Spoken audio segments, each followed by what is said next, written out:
வணக்கம். Tab online படிப்பகம். திறனாய்வு தேர்வு ஆல்ரெடி உங்களுக்கு நல்லா போயிட்டு இருக்கும். திறனாய்வு பார்த்தீங்கன்னா உங்களுக்கு 13 டெஸ்ட் கம்ப்ளீட் ஆயிருக்கு. இதுல ஸ்டேட் லெவல் ரேங்க் எடுத்து நல்லா ஸ்கோர் பண்றவங்க இருக்காங்க. 100 அவுட் ஆஃப் 100, 99, 98 அது போல ஸ்கோர் பண்ணிட்டு இருக்காங்க.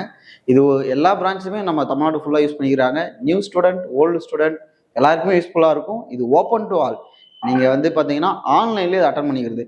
இதுல எப்படி நீங்க அட்டன் பண்ணலாம்னா, நீங்க உங்களால ஃபுல்லா அட்டன் பண்ண முடியலன்னா ஸ்ப்ளிட் பண்ணி நீங்க அட்டன் பண்ணிக்கலாம். தமிழ் ஜிஎஸ் நீங்க தனியா அட்டன் பண்ணிட்டு அதுக்கப்புறம் மேக்ஸ்க்கு மட்டும் நீங்க டைம் வச்சு அட்டன் பண்ணீங்கன்னா இதுல கண்டிப்பா 200 அட்டன் பண்ணிக்கலாம். ஏன்னா உங்களுக்கு வெள்ளிக்கிழமை ஈவினிங் ஸ்டார்ட் பண்ணி சண்டே நைட் வரையும் டைம் இருக்கிறதுனால அழகா நீங்க அட்டன் பண்ணி ஸ்கோர் பண்ணலாம். இது டெஸ்ட் 14க்கான அனௌன்ஸ்மெண்ட். அடுத்ததா உங்களுக்கு டெஸ்ட் 15க்கான சிலபஸ் ஷோ பண்றோம் பாருங்க.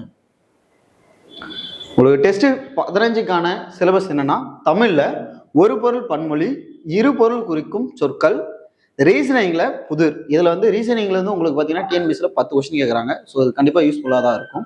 ஏன்னா நம்ம ப்ரீவியஸ் இயர் கொஸ்டின் அனலைஸ் பண்ணி தான் எடுக்கிறோம். சரிங்களா? அடுத்ததான் பாலிட்டியில மாநில நிர்வாகம் மற்றும் இதை சார்ந்த நடப்பு நிகழ்வு, கரண்ட் அஃபேர்ஸ் ரிலேட்டடா உங்களுக்கு கண்டிப்பா இதுல கொஸ்டின் இருக்கும். அதுல எக்கனாமிக்ஸ், அடுத்தது வேளாண்மையின் அறிவியல் தொழில்நுட்பத்தின் பயன்பாடுகள். யூனிட் 6ல பாத்தீங்கன்னா சுயமரியாதை இயக்கங்கள். யூனிட் 6லயும் இது கவர் ஆகும், ஐஎன்எம்ல ஹிஸ்டரியில எல்லாம் கவர் ஆகும். அதனால இதுக்கும் ஸ்கோர் இது இம்பார்ட்டன்ட் கொடுத்து ஸ்கோரிங் சப்ஜெக்டை கொஞ்சம் நல்லா படிங்க. ஓகே, அனைவரும் இந்த டெஸ்ட் எழுதி அரசு அதிகாரியாக வாழ்த்துக்கள்.